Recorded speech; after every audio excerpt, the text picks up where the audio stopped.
지금까지와는 완전히 다른 변화되고 혁신된 새로운 민주당으로 거듭나겠다는 의미로 제가 사죄의 절을 한번 드리도록 하겠습니다.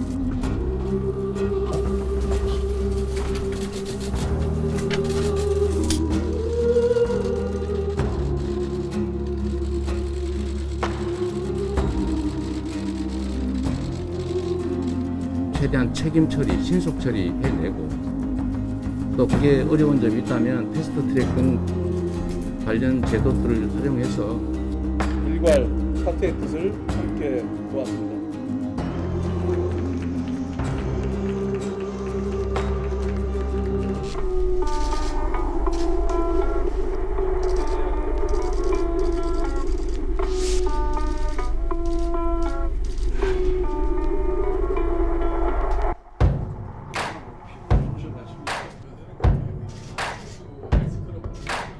지금과 같은 입장을 견제할 수밖에 없다는 얘기를 우리 후보한테 얘기를 했어요. 사전에 좀 제대로 정비를 하고서 출발을 하자는 그런 뜻으로 내가 얘기를 했어요.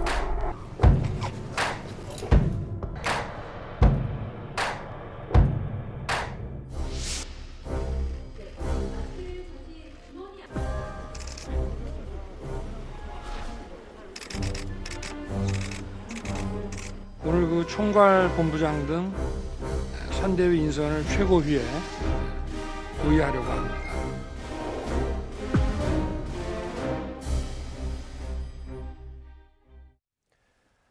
여야 모두 선대위 구성과 쇄신을 넣고 분주한 모습입니다. 관련한 오늘의 정치권 소식, 김성환 시사평론가, 임승호 국민의힘 대변인과 이야기 나눠보겠습니다. 안녕하세요. 네, 안녕하세요. 네, 안녕하세요. 네, 먼저 민주당 얘기부터 해보겠습니다. 일단 이재명의 민주당을 만들기 위해서 본격적으로 지금 드라이브를 걸고 있는데 관련된 그래픽을 먼저 띄워주시겠습니까? 네, 지금 당 사무총장 어떻게 보면 대선 자금, 돈과 인사 조직을 어떻게 보면 총괄하는 핵심 보직이지 않습니까? 이 자리에 김영진 의원이 내정이 됐습니다. 이재명 후보와 대학교 동문이죠. 대학교 동문이고 지역구도 일단 뭐 경기 지역이니까 최측근으로 분류되는 인사인데 일각에서는 이 얘기를 하더라고요. 이재명 지사가 이른바 그 민주당 선대위의 쇄신론이 불거지니까 별도의 별동대를 꾸리는 것 아니냐 이런 얘기가 나왔는데 이렇게 핵심 측근 인사를 당 사무총장의 핵심 보직에 앉혔다는 것, 별동대보다는 당 중심으로 그래도 좀 운영을 하겠다 이런 취지다 이렇게 분석하는 사람도 있던데 어떻게 보십니까? 아직 뭐 확언하기는 좀 어렵지만 별동대 형태의 어떤 측근과 소통하는 그룹이 필요하다 이런 의견은 여전히 있는 것 같아요. 당 안에. 근데 이재명 후보가 약간 그런 부분에 대한 거부감을 갖고 있다고 합니다. 그래서 당이 가장 이제 핵심적으로 선대위 운영할 때 필요한 조직이 상황, 비서, 그리고 공보 이렇게 세 가지 기능이라고 할 수 있는데 그 세 가지 기능을 잘 원활하게 수행할 수 있도록 이전에 측근그룹이라고 할 수 있는 손발을 맞추었던 인사들을 실무팀으로 집어넣는 작업을 하고 있다 이렇게 얘기를 하고 있거든요. 네. 그러니까 말씀하신 것처럼 사무총장의 최측근으로 분류되는 이른바 뭐 7인회라고도 불리는데요. 7인회 멤버 중에 한 명을 사무총장으로 임명한 것은 바로 그런 기조하에서 이루어진 것이 아니냐 뭐 이렇게 추정이 가능할 것 같습니다. 일단 뭐 빨리 신속하게 움직여야 한다고 하는 것도 있고요. 또 하나는 이재명 후보가 얘기했던 것처럼 민주당의 이재명이 아니라 이재명의 민주당을 만드는 하나의 작업으로 이해를 하면 될 것 같습니다. 네. 국민의힘 쪽에서는 민주당의 이런 인선 어떻게 보셨습니까? 뭐 아무래도 이재명 후보 입장에서는 기존에 저번 주에도 제가 말씀드렸다시피 선대위가 메머드급으로 꾸려졌지만 일을 하는 의원이 정작 없는 것 같다라는 의견이 반영돼서 예정된 순리대로 이렇게 쇄신 작업에 들어가는 것 같습니다. 다만 새로운 인물들보다는 이제 측근들을 전격적으로 이렇게 인선을 했는데 이 부분에 있어서 뭐 인사보다는 앞으로 이재명 후보가 어떤 정책을 내고 비전을 낼지 기존에 민주당의 이재명이 아니라 이재명의 민주당을 만들겠다고 했는데 과연 그 이재명의 민주당이라는 것을 보편적인 국민들이 지지할 수 있을 만한 비전과 정책을 내놓는지를 지켜봐야 될 것 같습니다. 네, 지금 관련된 뭐 화면 나가고 있는 어제 화면이거든요. 이렇게 이재명 후보가 큰절을 하면서 국민들한테 사과를 했지 않습니까? 여러 표심을 잡기 위한 행보를 적극적으로 보이고 있는데 특히 청년 표심 표심을 잡기 위한 적극적인 행보를 보이고 있는데 이런 가운데 이재명 후보의 발언 그리고 윤건영 의원의 발언이 좀 눈에 띄는 것 같아요. 이재명 후보가 조국 전 장관이 잘못이 확인되면 당연히 책임져야 된다라는 취지의 발언을 했고 윤건영 의원, 어떻게 보면 문재인 대통령의 복심으로 불리는 윤건영 의원도 조국 전 장관 잘못 있으면 책임지는 게 온당하다 이런 취지의 발언을 했거든요. 어떤 의미가 담겼다고 봐야 될까요? 일단 민주당이 기득권 프레임에 걸려 있어요. 네. 그러니까 내로남불이라고 하는 비판도 많이 받아왔거든요. 특히 이제 부동산 문제와 관련해서도 역시 마찬가지의 비판들을 계속 받아왔기 때문에 어떤 방식으로든 집권 여당으로서 재집권을 위해서는 국민들을 설득하기 위해서라도 이런 이미지에서 좀 벗어날 필요가 있는 거죠. 그리고 지금 항소심까지 유죄 판결이 나오고 있는 상황에서 특히 입시 문제와 관련되어 있는 문제에서 그 부분까지 유죄가 나왔는데 이건 뭐 잘못 없다 이렇게 얘기하기는 굉장히 어렵다. 결국은 이제 현실적인 방법들을 선택해 나가고 있다 이렇게 보이고요. 그게 국민 여론하고 좀 일정하게 호응하고 맞춰 나가는 과정이라고 생각해요. 근데 다만 이제 그 얘기도 했습니다. 조국 그 전 장관 얘기를 언급하면서 동병상련을 느낀다 이렇게 얘기를 했거든요. 그러니까 표적 수사하고 과잉 수사하고 별건 수사하는 이런 검찰의 관행과 관련해서 자신도 그 부분에 대해서는 공감한다. 근데 다만 그렇다 하더라도 잘못이 전혀 없는 것도 아닌데 잘못이 있는 부분들이 드러난 것까지 아무 잘못 없는 것처럼 얘기할 수는 없다.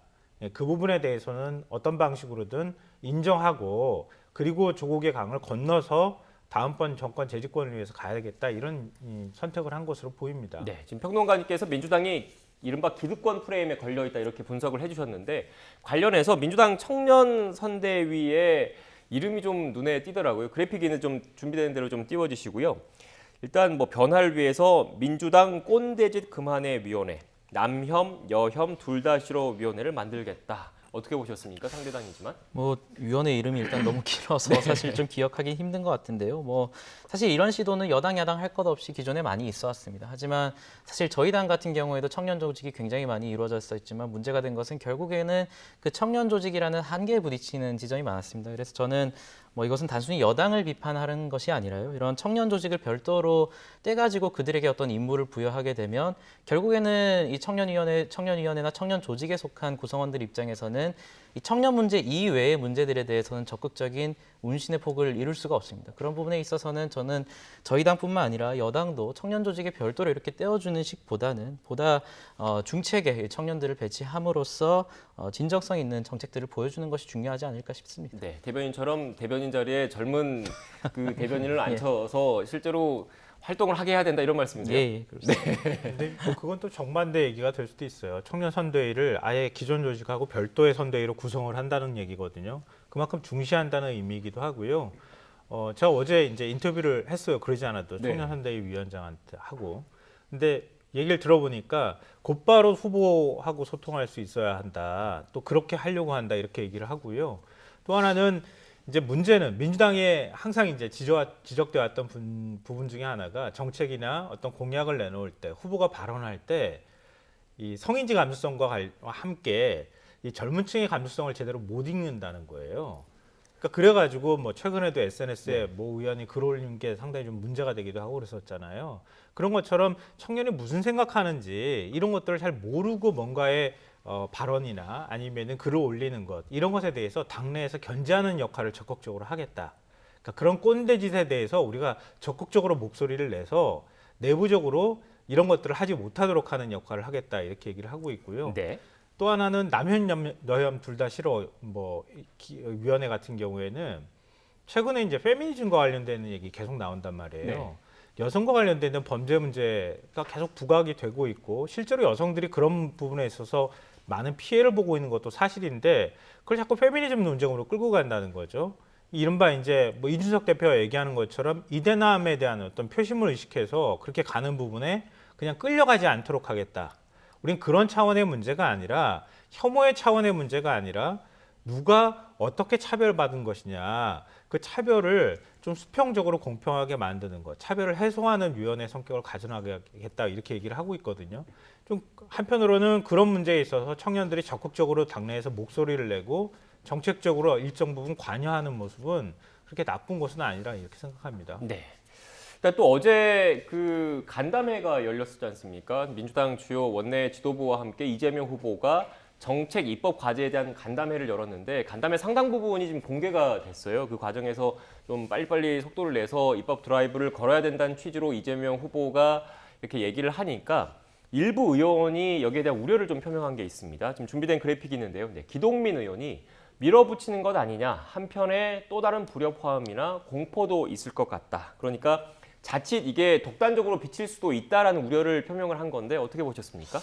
저는 기동민 의원의 의견도 일리는 있다고 생각합니다. 네. 하지만 저는 이재명 후보 입장에서는 어쨌든 민주당이 지금 이재명 후보가 최우선 당무 결정권을 가지고 있는 상황에서 입법 속도전이라고 표현할 만큼 이렇게 나올 수밖에 없는 이유는 이재명 후보 입장에서는 지금 최근에 지지율이 조금 올라오고 있기는 하지만 여전히 대장동 의혹을 비롯해서 자신과 관련된 논란들만 부각되고 있지 이재명 후보가 어떤 정책과 비전을 보여줄지에 대해서는 다소 부족한 것이 아니냐라는 비판을 야당뿐만 아니라 여당 내에서도 많이 비판을 받고 있는 것으로 알고 있습니다. 이런 측면에서 지금 저희는 선대위를 꾸리고 있는 과정이지만 이재명 후보는 민주당은 이미 선대위를 한번 꾸렸다가 또 쇄신을 하는 작업이 이루어질 정도로 많은 시간이 지났는데 여전히 정책이나 비전 부분에서 다소 국민들로 하여금 주목할 만한 지점을 보여주지 못하고 있기 때문에 이재명 후보 입장에서는 이런 입장을 계속 고수할 것이라고 기대하고 있습니다. 네, 예상하고 있습니다. 네, 이재명 후보의 입장을 또 이렇게 이해를 해주셨는데 어떻게 보셨습니까?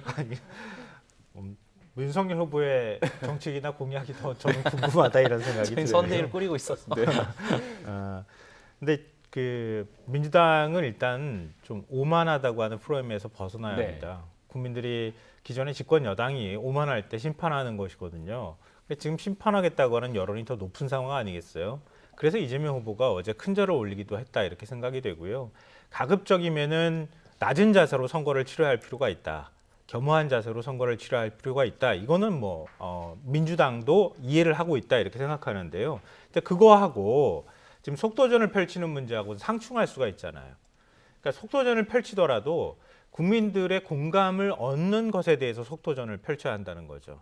그러니까 국민들이 공감하지 못하는데 민주당 혼자 막 속도 내고 나가버리면 저것도 오만하다 이렇게 또 얘기가 나올 수밖에 없다는 거죠. 기동민 의원이 우려하는 부분이 바로 그런 거 아닌가 싶어요. 그러니까 가급적이면 야당하고 최대한 논의하고 토론하는 그런 자세를 취할 필요가 있다고 생각하고요.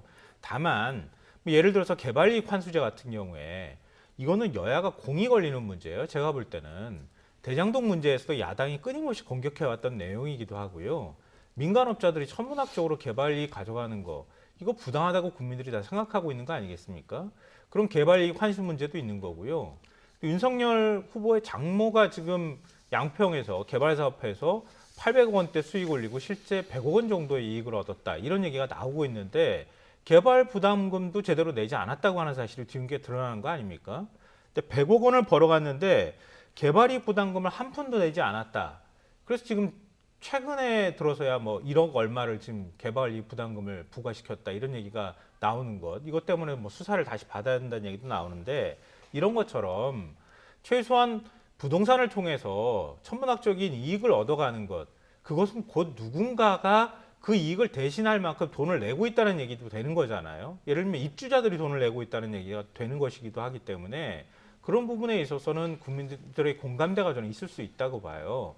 그런 거는 저는 좀 속도전을 펼쳐도 되겠다 이렇게 생각하고요. 네. 나머지 이제 다른 법안들에 대해서도 그렇게 할 때 과연 이게 국민적으로 얼마나 공감대를 얻고 있는지 예를 들면 전국민 재난지원금 지급 문제 같은 경우도 이재명 후보가 현실적으로 선택하는 방법들로 갔던 거 아니에요. 지금 당장 필요한 분들, 어려운 분들을 돕기 위해서라도 일단 그 카드 적겠습니다.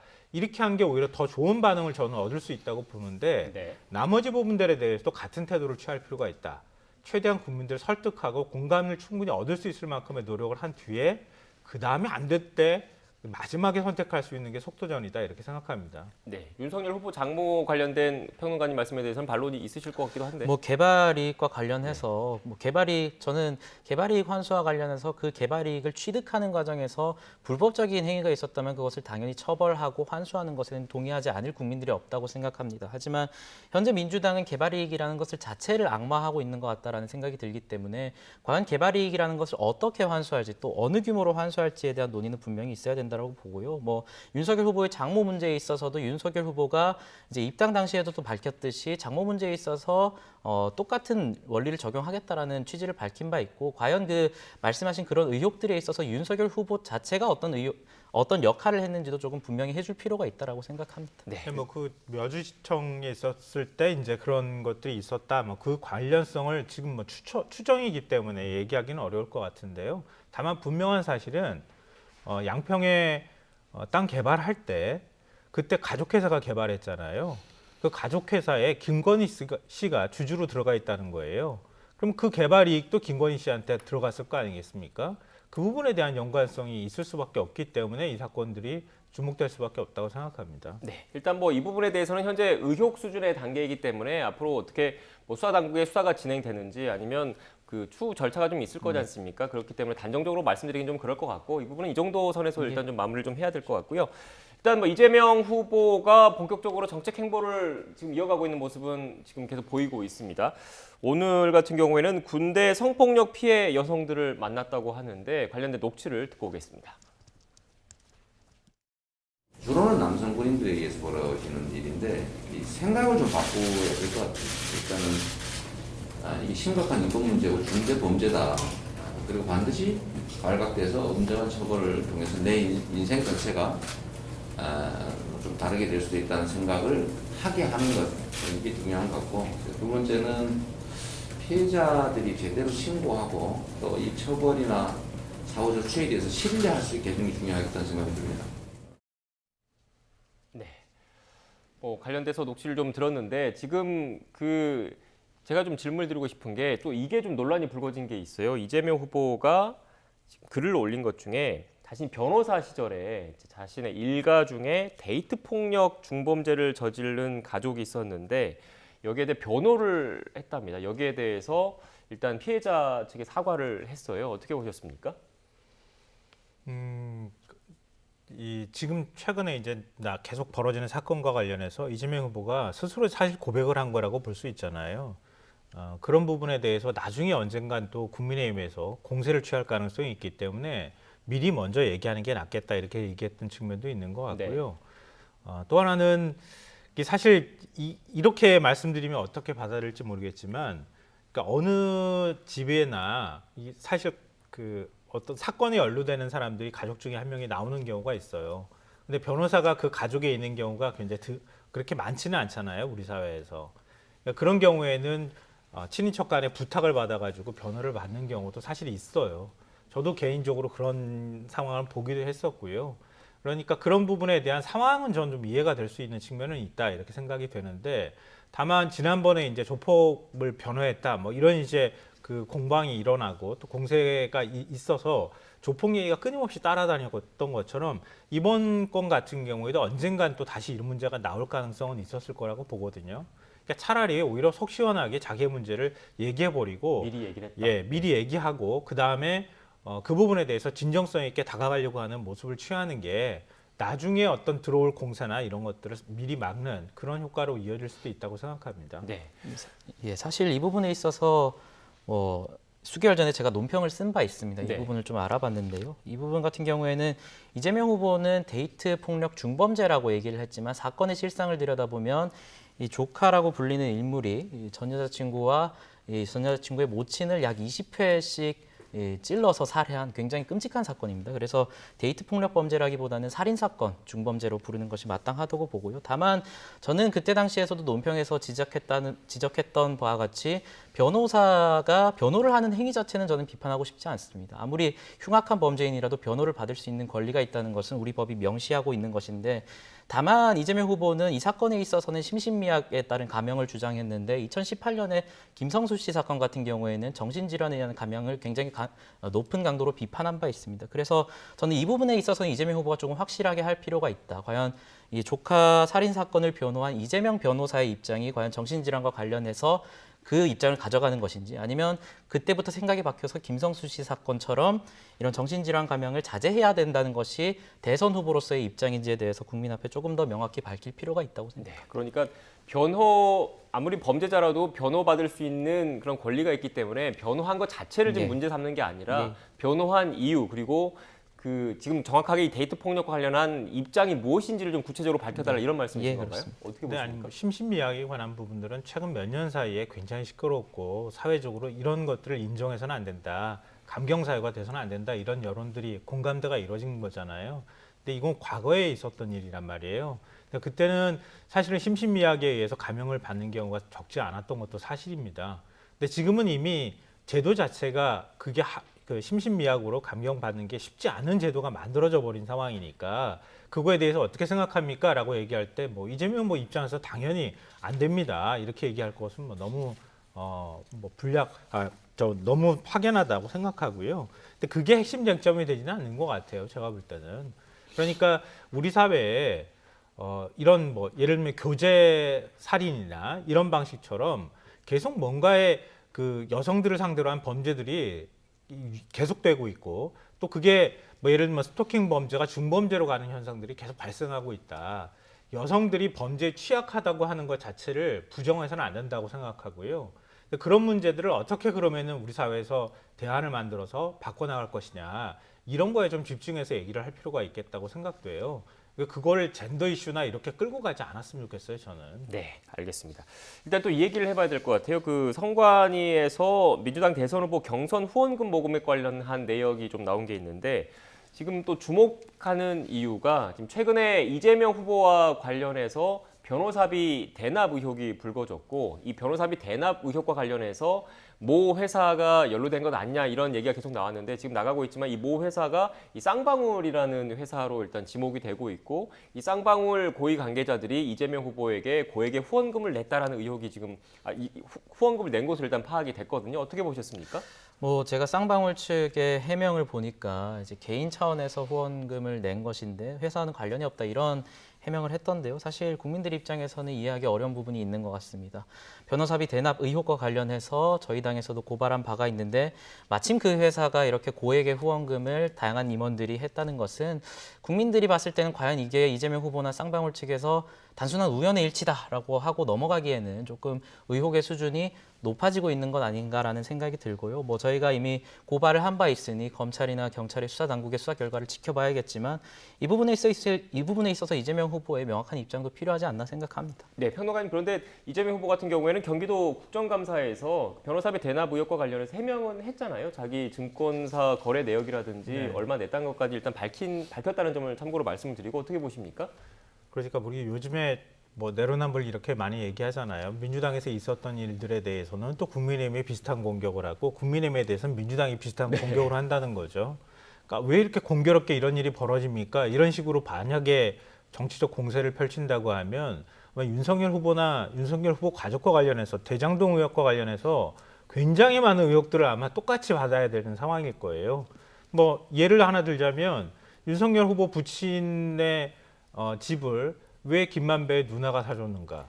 그 뭐라고 설명하겠습니까? 난 잘 모르는 사람입니다. 예전에 만난 적 몇 번밖에 없는 사람입니다. 김만배라는 기자는. 그렇게 얘기하지만 어떻게 로또 복권 맞는 것보다 더 희박한 확률로 그런 일이 벌어졌는가? 그러면 윤석열 후보는 대장동 의혹과 관련이 있는 사람 아닌가? 55 클럽에 연관이 있는 사람 아닌가? 이런 식의 논법이 전개될 수 있잖아요. 그러니까 이것도 역시 마찬가지라고 생각해요. 그러니까 두 가지, 예를 들어서 변호사비 대납했다고 하는 의혹이라는 것하고 후원금을 내는 것하고는 좀 다른 별개의 문제일 수도 있는데 그 여기에 연결이 된다고 해서 이것도 뭔가 불법적인 뭔가가 있었을 거야 이렇게 의혹 제기하는 것은 근거가 좀 부족한 얘기가 아닐까 싶고요. 뭐 말씀하셨던 것처럼 수사기관에서 수사를 하게 된다고 하면 그 부분까지 밝혀내면 되지 않을까 생각합니다. 네, 지금 화면으로 쌍방울 그룹 화면이 나가고 있는데 제가 쌍방울 측 입장을 뭐 변호사님도 대변인도 잠깐 얘기해 주시긴 했지만 좀 다시 정리를 해드리면 쌍방울 그룹은 이른바 변호사비 대납 의혹은 사실이 아니고 법적 대응으로 책임을 묻겠다라고 반박했다는 점 참고로 말씀을 드리겠습니다. 주제를 좀 이제 야권 상황을 좀 살펴봐야 되겠습니다. 저희가 윤석열 후보, 이준석 대표의 오늘 최고의 발언을 좀 전해드리긴 했는데 김종인 전 위원장의 이름은 또 없었습니다. 결렬되는 겁니까? 아니면 막판 극적으로 합류를 하는 겁니까, 대변인? 뭐 저는 두 가지 가능성이 다 열려 있다고 보는데요. 네. 뭐 이 상황에서 김종인 위원장과 원만하게 소통을 하고 있다라고 말씀드리면 거짓말일 겁니다. 다만 뭐 여전히 김종인 위원장의 워딩에서도 볼 수 있듯이 여전히 합류 자체를 중단하겠다라는 공개적인 선언을 한 것은 아니기 때문에 오늘 이준석 대표도 라디오에서 밝혔듯이 김종인 위원장이 무슨 조건을 원하는 것인지는 제가 구체적인 내용은 모르나 특정 조건을 원하고 있는데 그것에서 좀 후보와의 이견이 있는 것 같습니다. 그래서 이런 부분에 있어서 사실 윤석열 후보도 윤석열 후보 측 관계자의 말을 빌려서 계속해서 김종인 위원장과 함께 가지 않겠다라는 그런 언론 보도들이 나오고 있는데 윤석열 후보 본인의 입장은 김종인 위원장에 있어서 굉장히 열려 있는 상황이고 다만 조건에 있어서 조금 안 맞는 부분이 있기 때문에 이런 부분이 해결된다면 극적인 합류 가능성도 여전히 열려 있다고 봅니다. 네, 대변인께서는 극적인 합류 가능성도 열려 있다고 말씀을 해주셨는데 저희가 오늘 윤석열 후보의 발언을 직접 틀어드릴 테니까 시청자 여러분께서는 어떻게 느껴지시는지 한번 보고 오겠습니다. 준비되는 대로 들어주십시오. 오늘 그 총괄 본부장 등 선대위 인선을 최고위에 부의하려고 합니다.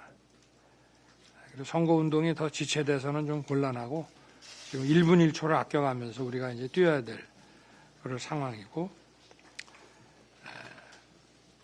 우리 민생, 공정, 미래 가치로 국민 통합을 이루고 대한민국을 정상화시키는 것을 목표로 해야 할 것 같습니다.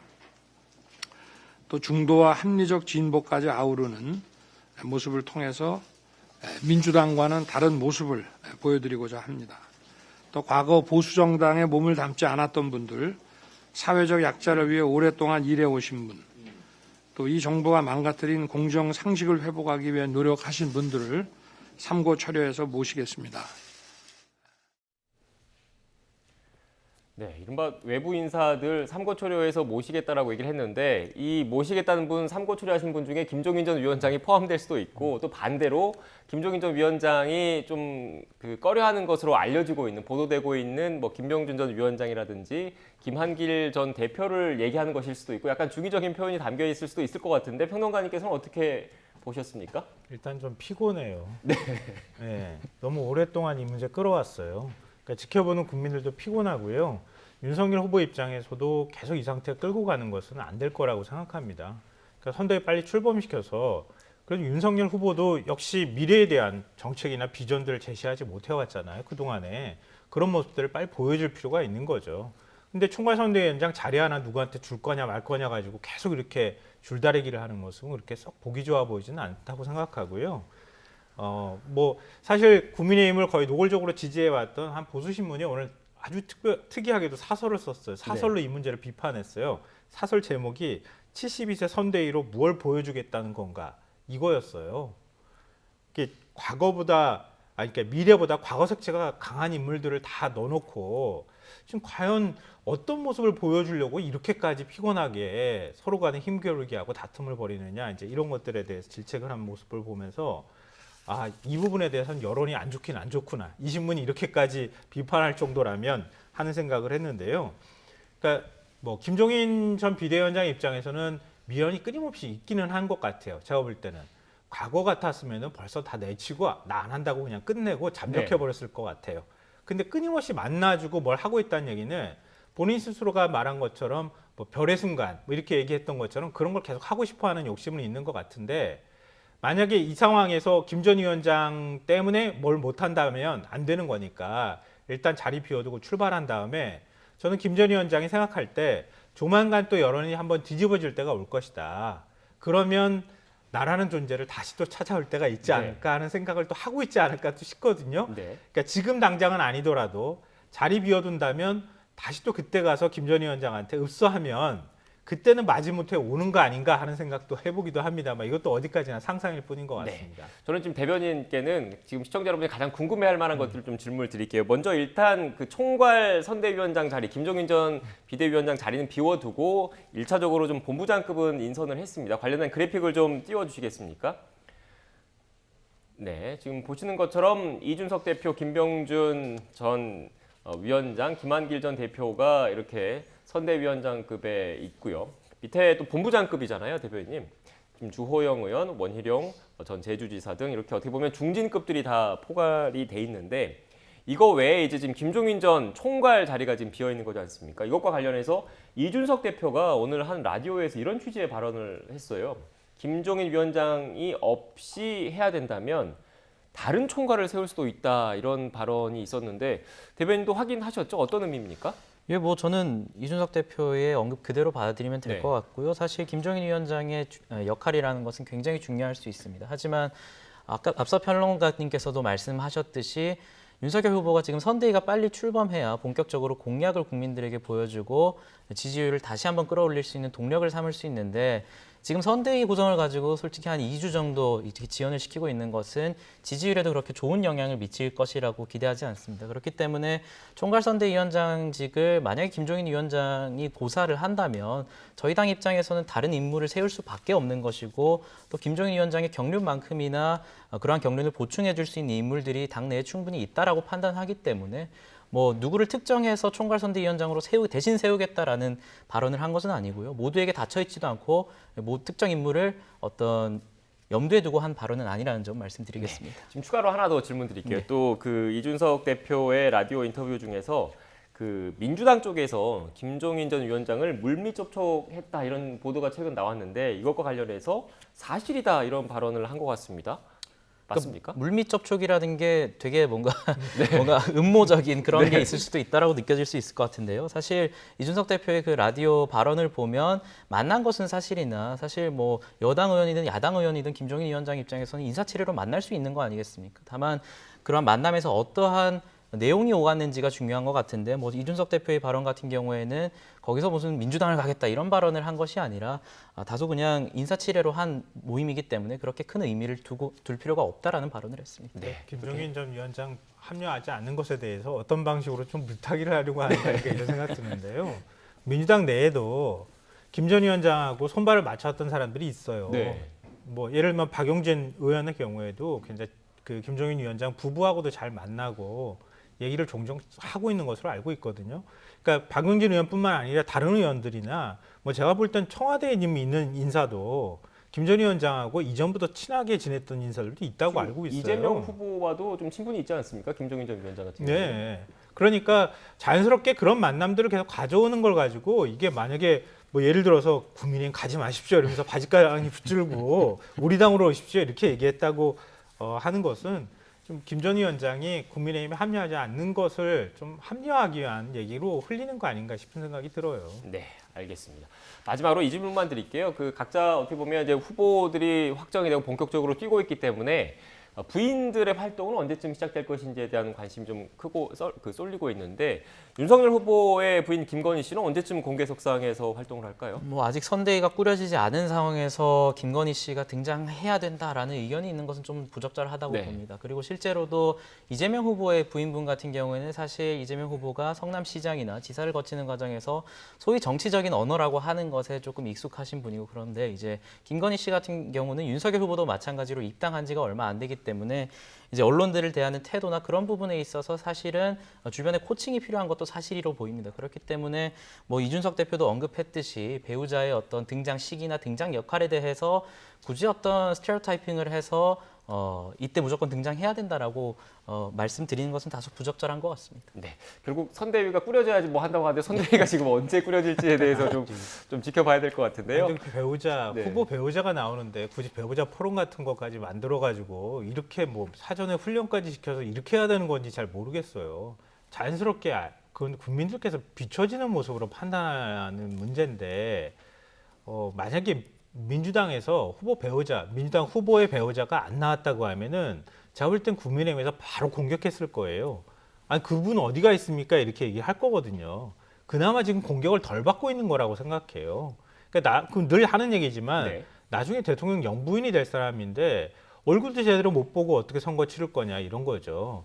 그러니까 막 그냥 지금 여러 가지 구설에 오르고 또 지금 등장하는 게 지지율에 도움이 안 된다 이런 공학적인 판단보다는 배우자도 나와서 당당하게 얘기하고 그래야 될 필요는 저는 있다고 봐요. 네.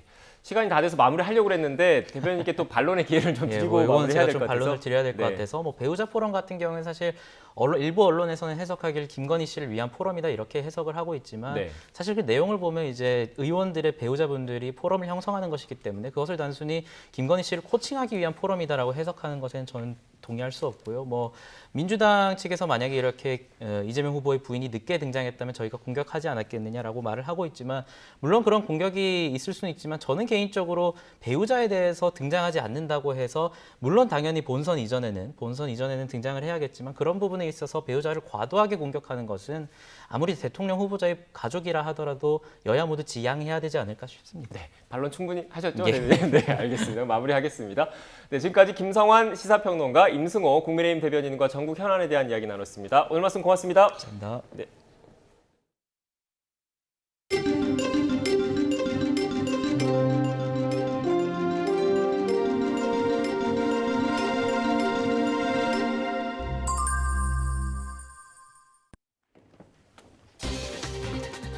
한국은행 금융통화위원회가 지난 8월에 이어 기준금리를 0.25%포인트 인상했습니다. 가파른 물가 상승과 가계부채 증가세가 인상 배경인데 코로나19 여파로 0%대까지 떨어졌던 기준금리는 20개월 만에 다시 1%대로 올라섰습니다. 한국은행이 올해 경제성장률 전망치를 4%로 유지했습니다. 소비자 물가 상승률 전망치는 2.1%에서 2.3%로 상향했고 내년 물가 상승률 전망도 기존 1.5%에서 2%로 0.5%포인트 올렸습니다. 문재인 대통령이 여성폭력 추방 주간을 맞아 여전히 폭력에 희생당하는 여성들이 있어 마음이 아프다며 사건이 생길 때마다 반성하고 거울 삼으며 제도 정비를 꾸준히 하겠다고 밝혔습니다. 경기도 화성에서 2살짜리 입양딸을 학대해 숨지게 한 혐의로 재판에 넘겨진 양부에게 징역 22년이, 양모에게는 징역 6년이 선고됐습니다. 이들은 입양한 2살 딸이 말을 듣지 않는다며 상습적으로 때려 뇌출혈로 숨지게 한 혐의를 받고 있습니다. 미국과 중국 등이 유가 상승을 막기 위해 전략 비축유를 방출하기로 한 데 대해 러시아와 사우디아라비아 등 산유국들이 증산을 중단하는 맞불 조치를 검토하고 있다고 미국 월스트리트 저널이 보도했습니다. 내일부터 다시 서울의 아침 기온이 영하 2도까지 떨어지는 등 다시 영하권 추위가 찾아오겠습니다. 다음 주 초반에는 전국에 또 한 차례 비나 눈이 내릴 전망입니다. 한국은행 금융통화위원회가 기준금리를 0.75%에서 1%로 0.25%포인트 인상했습니다. 이로써 지난해 3월 이후 1년 8개월 만에 다시 1%대 기준금리 시대를 맞이하게 됐습니다. 취재기자 연결합니다. 김우준 기자. 네, KB 국민은행 안에 나와 있습니다. 네, 한국은행이 기준금리를 올리면서 20개월 만에 0%대 기준금리 시대가 막을 내리게 됐죠. 네, 그렇습니다. 한국은행 금융통화위원회는 오늘 오전 회의를 열고 0.75%였던 기준금리를 0.25%포인트 올렸습니다. 이로써 기준금리는 1.0%가 됐습니다. 지난해 3월 이후 20개월 만에 1%대 기준금리 시대가 도래를 한 겁니다. 최근 치솟는 이 물가 상승 압력을 결국 통화 정책으로 풀이해내겠다는 의지로도 해석을 할 수 있는데요. 보다 자세한 배경에 대해서는 전문가와 함께 이야기 나눠보도록 하겠습니다. 김선태 전문의원 나와 계십니다. 의원님 안녕하세요. 네, 안녕하십니까. 네, 배경, 기준금리를 인상한 배경에 대해서 보다 자세한 설명 부탁드리겠습니다. 네, 말씀하신 그 물가 상승률이 치솟고 있다는 부분, 이 부분도 상당히 중요하고 그 외에도 그 금융 불균형이라고 부동산 가격 상승세가 지속되거나 신용 팽창이 지속되고 있기 때문에 이런 부분을 방지하고자 어느 정도 제어하고자 기준금리를 인상을 했다고 봅니다. 네, 조금 전 그 이주열 총재가 아직도 금리가 완화적이다라는 표현을 썼는데요. 내년에 추가 인상을 시사했다는 분석도 있습니다. 이 금리 인상 계속 인상이 될까요? 네네. 그 잠재 성장률이 우리나라 잠재 성장률에 비해서는 기준금리 1%는 아직까지도 상당히 낮은 수준이라고 이렇게 판단을 하고 있습니다. 그래서 그 시중에 있는 버블이나 금융 불균형을 완화하기 위해서는 추가적인 금리 인상이 더 필요하다고 일단 보고 있고요. 경기 성장세나 뭐 이런 것들을 감안을 해서 내년 1분기 정도에는 필연적으로 한 번 더 금리를 인상을 해야 된다고 보고 있습니다. 의원님 감사합니다. 네, 앞서 예고된 금리 인상인 만큼 시장에 미치는 영향도 아직은 제한적입니다. 현재 코스피는 2,980선을 웃돌고 있는데요. 일반적으로 기준금리가 올라가면 시중에 있는 자금이 줄어드는 만큼 증시에서는 악재로 통하지만 이번 한은의 금리 인상은 수차례 예고되면서 증시에 선반영됐다는 분석이 많습니다. 시중 대출금리 역시 기준금리 인상을 선반영한 측면이 높아 당장 금리가 치솟을 가능성은 적습니다. 하지만 마냥 안심할 수는 없습니다. 기준금리를 추가로 인상하면 대출금리도 더 오르기 때문인데요. 현재 주요 시중은행 주택담보대출 변동금리는 3% 중반에서 4%대를 웃돌고 있습니다. 만약 기준금리가 2%대까지 오른다면 6%대 주담대 금리도 얼마든지 가능하다는 분석입니다. 지금까지 KB국민은행에서 YTN 김우준입니다. 한국은행이 코로나19 확산세에도 불구하고 올해 경제 성장률 전망치를 4%로 유지했습니다. 한국은행은 오늘 발표한 경제 전망에서 올해 실질 국내 총생산 GDP 성장률을 4%로 제시했습니다. 지난 8월과 같은 전망으로 한국은행은 글로벌 공급 차질로 설비 투자가 조정됐지만 수출 상황이 좋은 데다 백신 접종 확대와 단계적 일상 회복 등에 힘입어서 민간 소비가 빠르게 회복되고 있다고 배경을 설명했습니다. 이어 앞으로 국내 경제는 수출과 투자가 좋은 흐름을 지속하는 가운데 민간 소비 회복세가 강화할 것으로 보인다고 전망했습니다.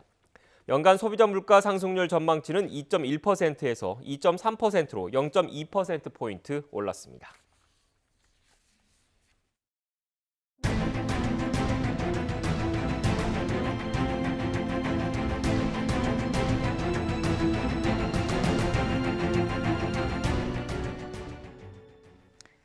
코로나19 신규 확진자가 3,938명으로 이틀째 4,000명 안팎의 확산세가 계속됐습니다.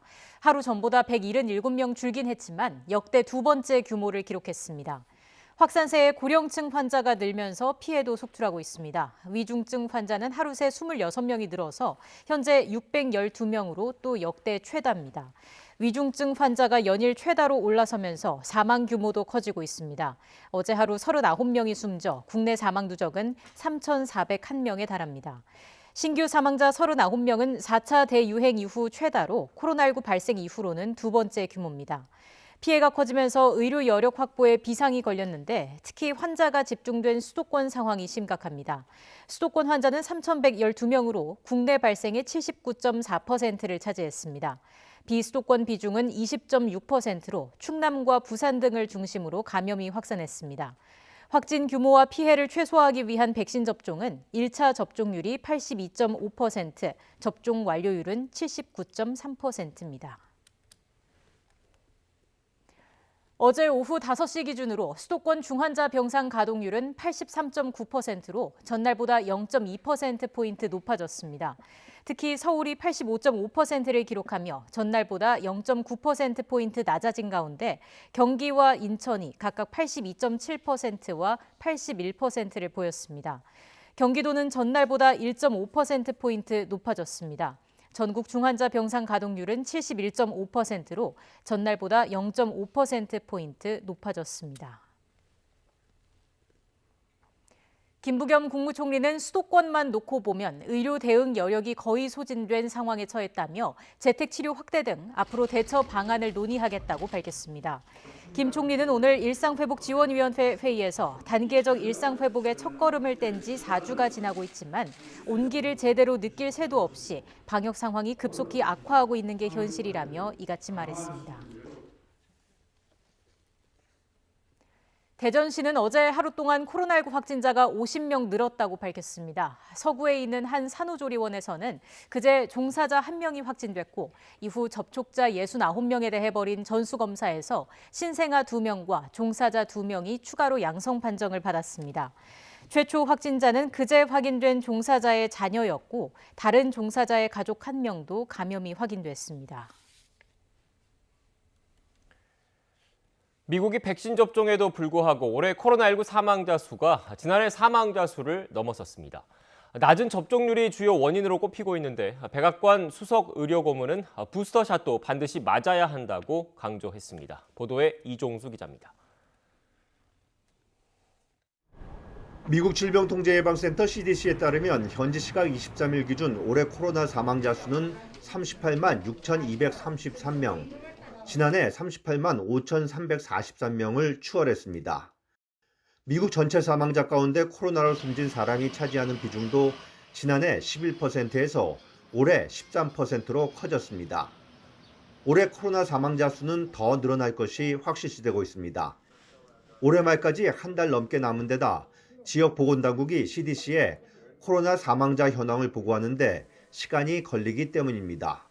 올해 코로나 사망자 수가 지난해보다 는 이유로 낮은 예방접종률, 마스크 착용과 사회적 거리두기 완화, 전염성이 높은 델타 변이 유행 등을 전문가들은 꼽았습니다. 미국에서 백신 접종을 마친 사람은 1억 9,597만 명, 전체 인구의 59%, 주요 7개국 G7 국가 가운데 가장 낮습니다. 많은 미국인이 이제 코로나를 풍토병으로 인식하고 위기 상황으로 받아들이지 않고 있다고 전문가들은 우려합니다. 백악관 수석 의료 고문인 앤서니 파우치 박사는 코로나19 퇴치에 부스터샷이 핵심이라고 강조했습니다. We will see that boosters are likely a very critical part of the immunization regimen and not a bonus or a luxury. 백신 면역 효과가 저하되는 문제가 모든 연령층에서 발생한다는 증거가 있다며 두 차례 접종을 완전한 예방접종으로 정의하는 기준도 바뀔 수 있다고 파우치 박사는 말했습니다. YTN 이종수입니다. 지난해 국내에서 결핵으로 숨진 환자가 코로나19 사망자의 1.5배에 달했습니다. 질병관리청은 지난해 국내 결핵 사망자가 1,356명으로 코로나19 사망자 922명보다 1.5배 많았다고 밝혔습니다. 질병청은 노숙인, 쪽방 거주자 등 취약계층을 대상으로 찾아가는 결핵 검진 사업을 내년부터 본격 추진해 검진 사각지대를 없앨 방침입니다. 더불어민주당 이재명 대선 후보가 당 경선 과정에서 후원금 25억여 원을 모금한 가운데 고액 후원자 명단에 이 후보의 변호사비를 대납했다는 의혹을 받는 쌍방울그룹 임원들이 포함된 것으로 나타났습니다. 이 후보에게 500만 원 이상 납부한 고액 후원자는 모두 22명으로 이들이 후원한 금액은 2억 1,300여만 원으로 집계됐습니다. 이 가운데 양선길 쌍방울그룹 회장과 김세호 쌍방울 대표가 지난 7월 9일 각각 1,000만 원씩을 후원했고 쌍방울그룹 계열사 광림의 사회이사인 이모 씨도 이 후보에게 1,000만 원을 후원한 것으로 조사됐습니다. 이와 관련해 당 선대위 관계자는 후원회 차원에서 고액 후원자가 쌍방울 관계자인지 파악할 방법은 없다고 밝혔습니다. 이준석 대표 체제 이후 새로 합류한 국민의힘 대변인들이 최근 김종인 전 위원장 영입을 비롯한 윤석열 선대위 추진 과정을 공개 비판하고 나섰습니다.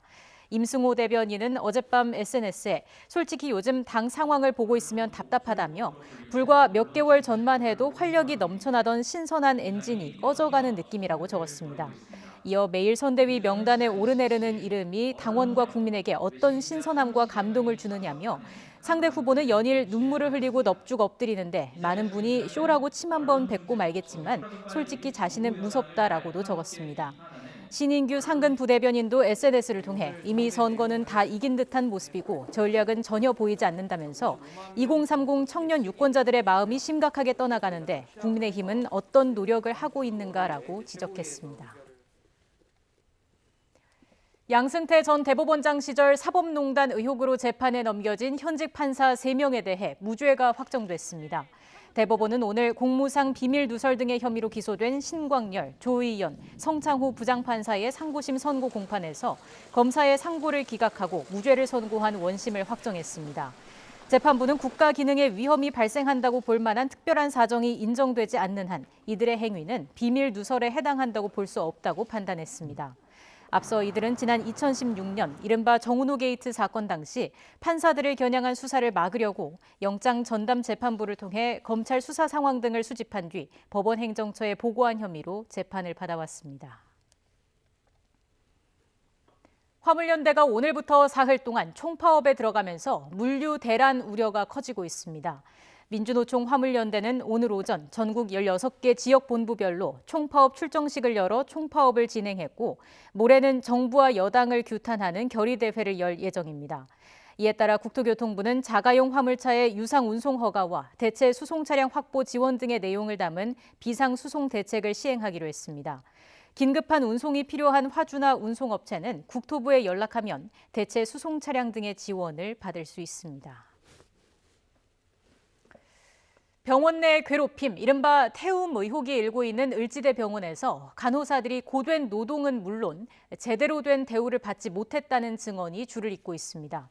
쉬고 싶을 때 쉬지 못하고 하루에 서너 시간씩 공짜 노동을 해왔다는 내용인데 문제 제기가 잇따르자 병원 측은 뒤늦게 사실관계 파악에 나섰습니다. 김혜린 기자가 취재했습니다. 이른바 태움 의혹 이후 세상을 등진 간호사 A씨가 일했던 을지대 병원 공지사항입니다. 쉬는 날 사유를 적어라. 경조사나 중요한 일 외에는 쉬는 날 신청을 자제해라.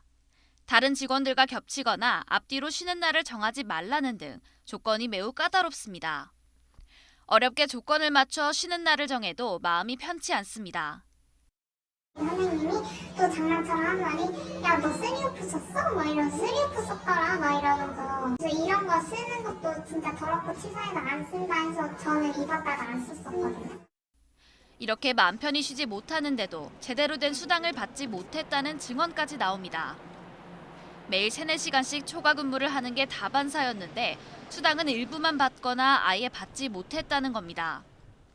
언제 한 번은 그 오버타임 하는 만큼 다 적으셨대요. 근데 그걸 보고 님이 부르셔가지고는 이거 오버타임은 뭐 응급사항이나 이런 걸로 늦을 때 적는 거지 너가 일을 늦게 해서 적는 게 아니다 이러면서 근무 중 쉬는 시간도 제대로 보장받지 못했다고 합니다. 을지대병원 간호사 근로계약서입니다. 이처럼 쉬는 시간이 명시돼 있지만 일부 간호사들은 물 한 모금 마실 시간조차 없이 일해야 했다고 증언합니다. 이렇다 보니 한 달에 10만 원 지급되는 식대 가운데 고작 4,200원만 쓸 수밖에 없었습니다. 할 일은 계속 쌓여있는데 내가 중간에 빠지면 또 시간을 계속 늘어나니까 어쩔 수 없이 참고 배고파도 먹을 수 있는 시간도 적어요. 여기는 그걸 2배 되면 23명 이렇게를 보니까 당연히 오버타임이 생길 수밖에 없고 밥을 못 먹는 상황이 생길 수밖에 없어요. 초과 근무 수당을 제대로 지급하지 않거나 쉬는 시간을 보장해주지 않는 행위 모두 근로기준법 위반이라는 지적이 나옵니다. 지급 의무를 면피하기 위해서 네가 업무가 미숙하니까 연장근로 수당을 지급할 수 없는 거다. 이거는 명백하게 근로기준법 위반이고 근로기준법상 휴게 시간을 부여하지 않는 사업주는 형사처벌 받도록 되어 있거든요. 을지대병원 안에서는 간호사들의 이 같은 문제 제기가 이어지고 있습니다. 병원 측은 인력 운용에는 전혀 문제가 없으며 오히려 다른 병원보다 간호사 한 사람당 돌봐야 할 환자 수가 적다고 항변합니다. 하지만 간호사들의 문제 제기에 대해서는 사실관계를 파악하고 있다고 밝혔습니다. YTN 김혜린입니다. 2살짜리 입양딸을 학대해서 숨지게 한 혐의로 재판에 넘겨진 양부에게 중형이 선고됐습니다.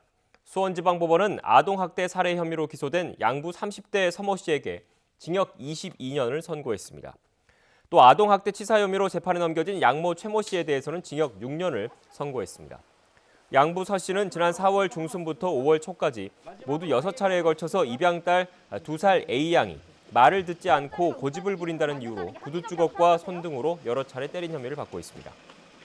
양모 최 씨는 이 같은 사실을 알면서도 적극적으로 제지하지 않고 다친 A양에게 적절한 치료를 받지 않게 한 혐의를 받고 있습니다. 여성 미성년자 신체를 본뜬 리얼돌의 수입을 보류한 세관 처분이 정당하다는 대법원 판단이 나왔습니다. 대법원은 A씨가 인천세관을 상대로 낸 수입 보류 처분 취소 상고심에서 보류 처분을 취소하라는 원심을 깨고 사건을 서울고등법원으로 돌려보냈습니다. 재판부는 해당 물품은 16살 미만 여성의 신체 외관을 사실적으로 본떠 만들어진 성행위 도구라고 볼 수 있고 이는 관세법이 규정한 풍속을 해치는 물품에 해당한다고 볼 여지가 있다고 판단했습니다.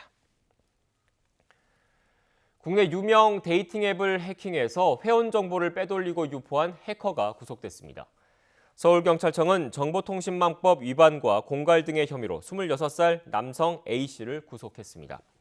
A씨는 지난 9월 말 국내 유명 데이팅 앱 서버에 침입해 회원 13만여 명의 사진과 재산, 직업, 인증 자료 등의 개인 정보를 취득한 혐의를 받고 있습니다.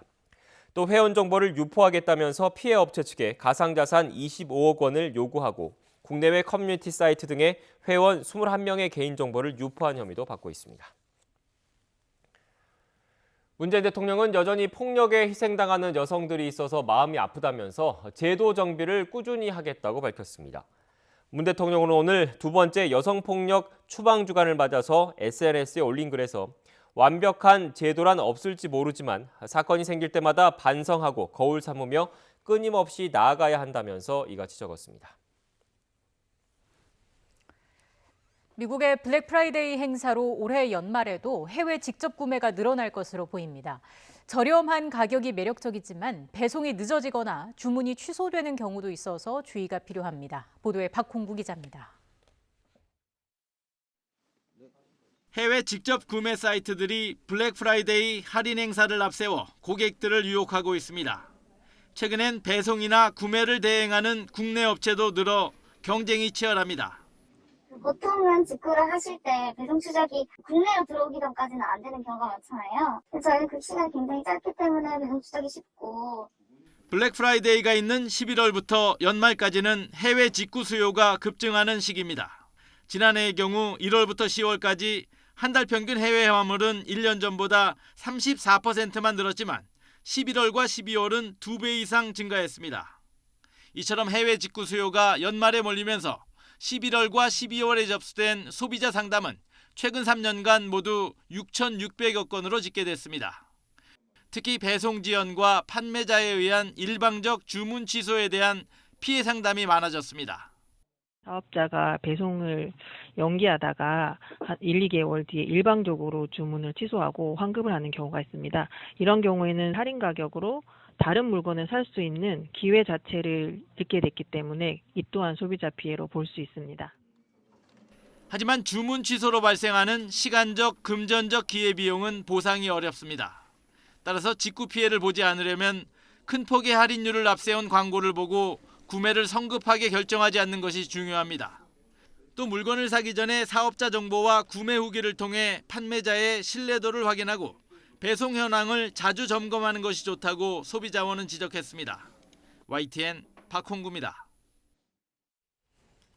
유가 상승을 막기 위해 미국과 중국 등이 비상용으로 비축해놓은 전략 비축유를 방출하기로 하자 러시아와 사우디아라비아 등 산유국들이 증산을 중단하는 맞불 조치를 검토하고 있다고 미국 월스트리트 저널이 보도했습니다. 다음 달 1일로 예정된 산유국 협의체 오펙 플러스 회의를 앞두고 전략 비축유 방출로 늘어날 공급량을 상쇄하기 위해 러시아와 사우디 등이 이런 움직임을 보이고 있다고 이 신문은 전했습니다.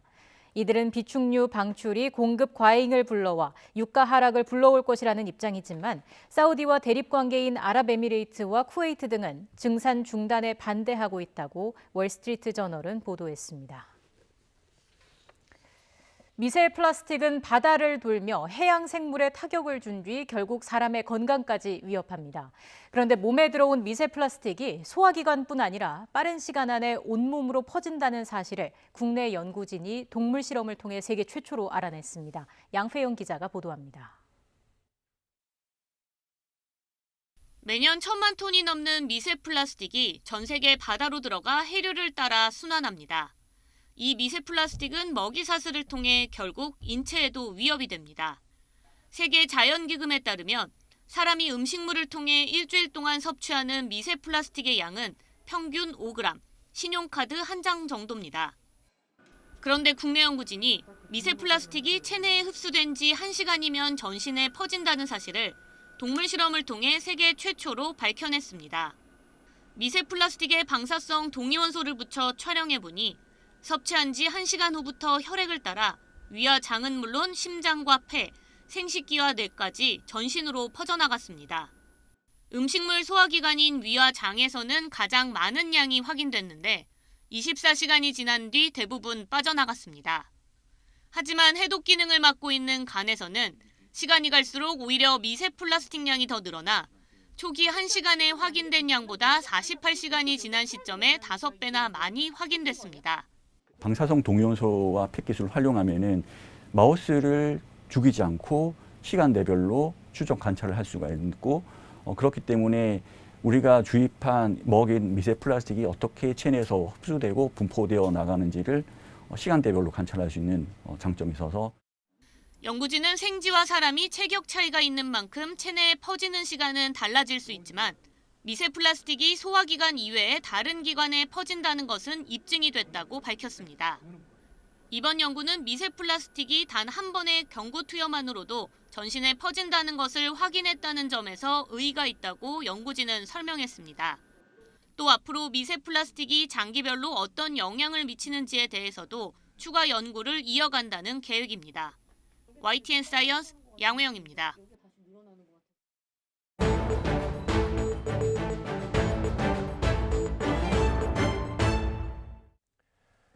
한국은행이 기준금리를 석 달 만에 다시 인상했습니다. 연 0.75%에서 1%로 올린 건데요.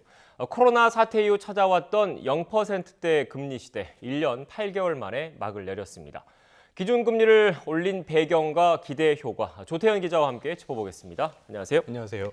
네, 사실 시장에서는 기준금리 인상은 기정사실화하고 그렇죠, 결국 예. 시점의 문제였다 네. 이런 전망이 많았지 않습니까? 오늘 이렇게 적극적으로 기준금리 올린 배경 뭐라고 볼 수 있을까요? 이 배경을 알려면 기준금리가 경제에 어떤 영향을 미치는지 간략하게 좀 먼저 말씀을 드릴게요. 네. 기준금리를 지금 올렸으니까 인상으로 말씀을 드리자면은 기준금리 올리면 대출금리도 올라갈 거 아닙니까? 그러면은 돈을 빌리기가 어려워지니까 시장에 자금이 줄어들겠죠. 그만큼 가계빚도 줄어들게 되고요. 네. 그것들이 자산 시장으로 가는 걸 막기 때문에 자산 가격도 안정화하는 효과가 있고 수요 측면에서 억제하는 영향이 있기 때문에 물가도 억제하는 효과가 있습니다. 네. 반면에 돈의 흐름이 줄어드니까 경제에는 악영향을 미치겠죠. 이래서 지금 보면은 이 물가 말씀을 드렸는데요. 지난달 소비자 물가 지수가 3.2%가 나왔습니다. 굉장히 높은 거예요. 9년 9개월 만에도 가장 높았거든요. 이런 것들을 좀 통제하기 위해서 기준금리를 올렸다고 볼 수 있고요. 가계빚도 큰 문제인데 이 부동산 가격 급등이 결국 금융 안정 문제로 지금 연결이 되고 있습니다. 정부의 관리 강화에도 지금 보시는 것처럼 가계 신용이 계속 늘어나는 모습을 볼 수 있는데요. 이런 것들을 위해서 금리를 올렸다고 볼 수 있겠습니다. 조금 전에 이주열 총재가 설명회를 진행을 했는데요. 소비자 물가 상승률이 당분간 목표 수준을 크게 웃돌 걸로 전망을 했고요. 주택 가격 역시 수도권과 지방 모두에서 높은 오름세를 지속했다고 평가했습니다. 이런 것들이 종합적으로 이번 기준금리 결정에 영향을 미쳤다고 볼 수 있겠습니다. 네, 그러니까 조 기자 얘기를 좀 들어보면 물가 잡고 집값 잡고 그렇죠. 그리고 예. 빚 줄이겠다 네, 이게 배경이라는 맞습니다. 얘기지 예. 않습니까? 효과가 있겠습니까? 결론부터 말씀드리면 큰 효과를 기대하기 어려울 것 같습니다. 네. 첫 번째로는 물가인데요. 조금 전에도 기사가 나오던데 국제 유가가 오른 것들이 우리 물가에 큰 영향을 미치고 있습니다. 이거는 우리 수요 때문에 물가가 오르는 게 아니라 외부적, 공급적인 요인 때문에 물가가 오른다고 볼 수 있거든요. 따라서 이 기준금리로 수요를 억제하는 방법이 어느 정도 효과를 볼 수 있을지는 좀 미지수고요. 두 번째로는 이 가계부채 문제. 이거는 부동산 문제랑 맞물리고 있어요. 네. 부동산 값이 워낙 빠르게 오르다 보니까 가계부채도 늘어나는 건데요. 근데 지금 상황을 보면은 이 부동산이 안정세라고는 하지만 지금까지 워낙 빠르게 올랐었고요. 공급 문제도 여전히 해결이 안 되고 있습니다. 여기에 이제 조세 같은 문제들도 있기 때문에 이건 역시 금리만으로 해결하기는 좀 어려운 문제입니다. 오히려 똘똘한 한 채를 선호한 현상이 더 심화하거나 아니면은 이런 늘어난 금융 부담을 세입자에게 전가를 하면서 오히려 전세 월세화나 임대차 시장에 불안을 부추길 수 있다 이런 우려도 나오고 있습니다. 네. 당장 최근 들어서 뭐 대출 금리가 들썩들썩한다 이래서 그렇죠. 뭐 예. 이런 소식도 많이 나오고 있어서 은행에서 돈 빌리신 분들은 좀 걱정이 클 수밖에 없을 네네. 것 같은데 다른 부작용은 없겠습니까? 말씀하신 게 첫 번째 문제가 네. 될 겁니다. 한국은행이 추산하기로는 올해 금리를 지금까지 0.5%포인트 올렸잖아요. 네. 이 경우에 가계 대출의 이자 부담이 한 5조 8천억 원 정도 늘어날 걸로 추산을 하고 있습니다. 지금도 말씀하신 것처럼 대출 금리가 빠르게 오르고 있는데 이 상황에서 기준금리를 더 높였기 때문에 선반영된 부분이 있지만 내년에 또 올라갈 가능성이 있단 말이에요. 이 부분들은 가계 대출의 부담으로 작용하게 됩니다. 네. 특히 취약차주들이 위험할 텐데요. 이거는 다시 말해서 가계 빚을 갚느라고 소비를 줄일 수밖에 없다는 뜻이 되고요. 그러면은 전반적인 경제에도 부정적인 영향을 미치겠죠.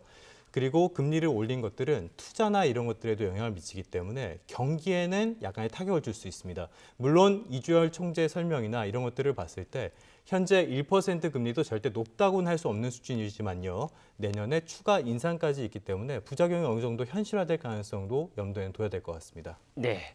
지금 뭐 당장 뭐 비축류를 푼다고는 하는데 국제유가 떨어질 조짐 보이지 않고 있고 또 뭐 공급망 불안도 좀 계속 그렇습니다. 이어지고 있지 예. 않습니까? 그래서 물가 계속 오를 것이라는 전망도 많은데 네. 추가 금리 인상 가능성은 없겠습니까? 지금 그 얘기도 나왔습니다. 네. 그 물가 전망치를 올해와 내년 다 올렸거든요. 그래서 목표 물가를 더 높은 물가가 당분간 이어질 것이라고 한국은행은 전망을 했습니다. 네. 그래서 이주열 총재는 설명에서 완화 정도의 추가 조정 시기를 이 코로나19 같은 상황들에 맞춰서 좀 검토해 보겠다라고 설명을 했어요. 그러니까 기준금리를 올리긴 올릴 건데 언제 올릴지는 조금 더 상황을 보겠다, 네. 이런 뜻으로 풀이되는데요.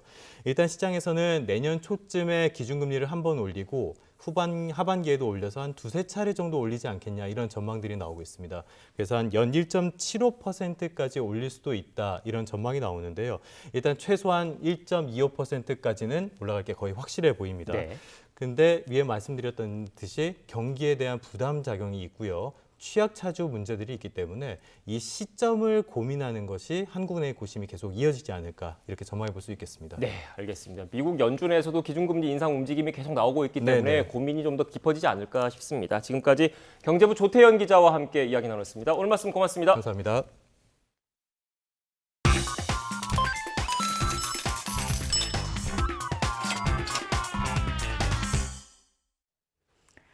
오늘의 경제 지표입니다. 먼저 국내 증시부터 보시겠습니다.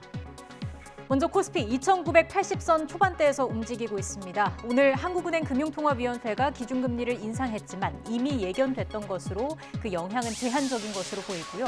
이보다는 인플레이션과 이에 따른 미 연준의 긴축 가속화 전망, 코로나19 재확산 등이 영향을 미치는 모습입니다. 코스닥 지수는 1,020을 전후로 해서 등락을 이어가고 있습니다. 이어서 미국 증시 상황 전해드리겠습니다. 경제지표 개선과 국채금리 하락에도 불구하고 인플레이션 우려에 혼조세를 나타냈습니다. 이어서 이 시각 환율 상황 보시죠. 원달러 환율 1,190원 가까이 올랐습니다. 미 경제지표가 개선되고 조기 금리 인상 전망이 나오면서 달러화가 강세를 보인 영향으로 보입니다. 부진한 코스피도 환율의 상승 압력을 가하고 있습니다. 위안원 직거래 환율은 1위안당 186원 선 기록하고 있습니다. 마지막으로 국제유가 보시겠습니다. 국제사회가 전략 비축류를 방출한 데 더해 미국의 주간 원유 재고도 시장의 예상치를 웃돌면서 소폭 하락했습니다. 지금까지 오늘의 경제지표였습니다. 겨울 추위가 잠시 숨고르기를 하고 있습니다. 오늘 아침 대부분 지역에서 기온이 영상권으로 출발했고요. 한낮인 지금 현재 서울 기온은 8도로 어제와 비슷해서 큰 추위도 없습니다. 하지만 해가 지고 나면 기온이 큰 폭으로 떨어지겠고요. 내일 아침에는 다시 영하권 추위가 찾아올 것으로 보이니까요. 들쑥날쑥한 기온 변화에 감기 걸리지 않도록 건강관리 잘해주셔야겠습니다. 오늘도 낮 동안 전국적으로 맑은 하늘이 함께하겠습니다. 미세먼지 농도도 전국 좋음에서 보통 수준으로 대기질도 깨끗하겠습니다. 오늘 낮 기온은 서울과 춘천이 8도, 중부지방은 다소 쌀쌀하겠고요. 이 남부지방은 광주가 14도, 부산이 16도로 예년 기온을 웃돌며 선선하겠습니다. 하지만 내일과 모레는 서울의 아침 기온이 영하 2도까지 떨어지는 등 다시 영하권 추위가 찾아오겠고요. 다음 주 초반에는 전국에 또 한 차례 비나 눈이 내릴 전망입니다. 한편 동해안에는 건조특보가 내려진 가운데 대기가 점점 더 메말라가고 있습니다. 산불 등 대형 화재가 발생하지 않도록 불씨 관리도 잘해주셔야겠습니다. 지금까지 YTN 신미림입니다. 뉴스앤이슈 마치겠습니다. 잠시 뒤 더 뉴스가 방송됩니다. 시청해주신 여러분 고맙습니다.